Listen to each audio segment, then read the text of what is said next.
Seorang pria lansia berusia 77 tahun asal Kabupaten Ciamis, Jawa Barat diamankan polisi setelah diduga melakukan tindakan asusila sesama jenis terhadap pria juga lansia 70 tahun di Tasikmalaya, Jawa Barat.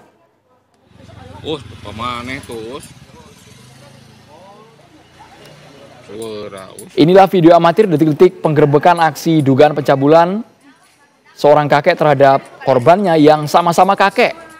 Aksi pelaku terungkap setelah sejumlah warga mencurigai gerak-geriknya dan mengikuti hingga ke rumah korban. Diduga korban sempat dihipnotis sebelum kejadian.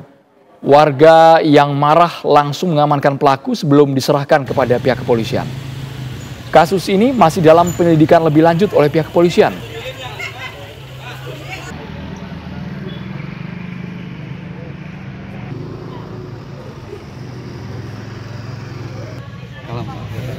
Sebuah toko bangunan di Pasar Tebing Tinggi, Kabupaten Empat Lawang, Sumatera Selatan dibongkar aparat Satpol PP setempat lantaran bagian depan toko menutupi trotoar jalan.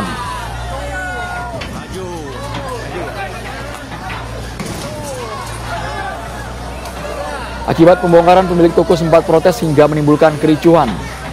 Terjadi aksi saling dorong antar pemilik toko dengan petugas, namun akhirnya kericuhan dapat diredam oleh aparat kepolisian dan juga TNI yang berjaga di sekitar lokasi penertiban. Selain membongkar toko bangunan, petugas juga melakukan penertiban terhadap seluruh bangunan toko di area Pasar Tebing Tinggi yang dianggap menyalahi aturan dan peraturan daerah.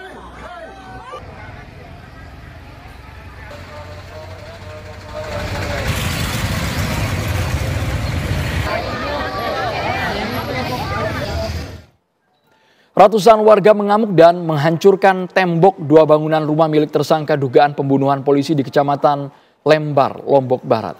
Aksi dipicu kemarahan warga karena penyidik dinilai lamban menetapkan tersangka lain selain istri korban Bribtu Rizka Sintiani dalam kasus pembunuhan Brigadir Esco Fascarelli.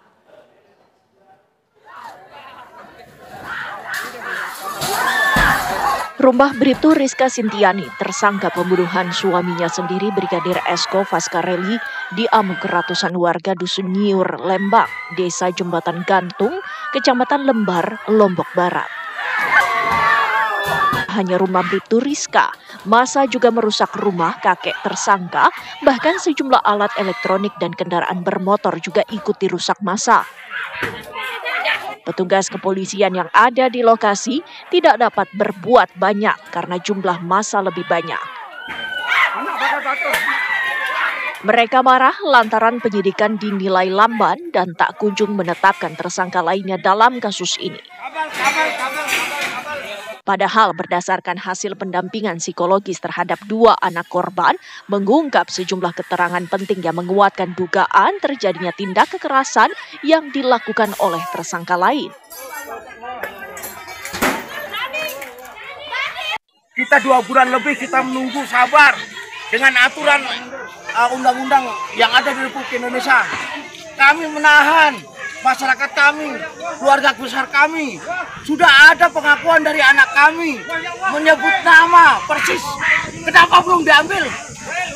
Anak almarhum ini sudah menyebut nama-nama itu. Kenapa tidak diambil? Ada apa?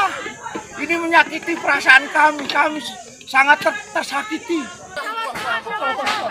Kericuhan mulai mereda setelah adanya dialog bersama polisi dipimpin oleh Kapolres Lombok Barat AKBP Yasmara Harapan. Iya, karena status dia itu masih dalam penyidikan. Iya, saya mengerti. Tersangka. Saya mengerti, Pak. Polisi punya domain untuk menahan. Iya, atau diamankan kalau dengan prosesnya ada. Iya, saya mengerti, Pak. Hingga menjelang sore, massa masih berada di lokasi kejadian, sementara situasi berhasil terkendali oleh sejumlah tokoh masyarakat kedua desa, termasuk Kepala Desa Jembatan Gantung yang langsung turun. Dari Lombok Barat, Nusa Tenggara Barat, Herman Zuhdi, TV One mengabarkan.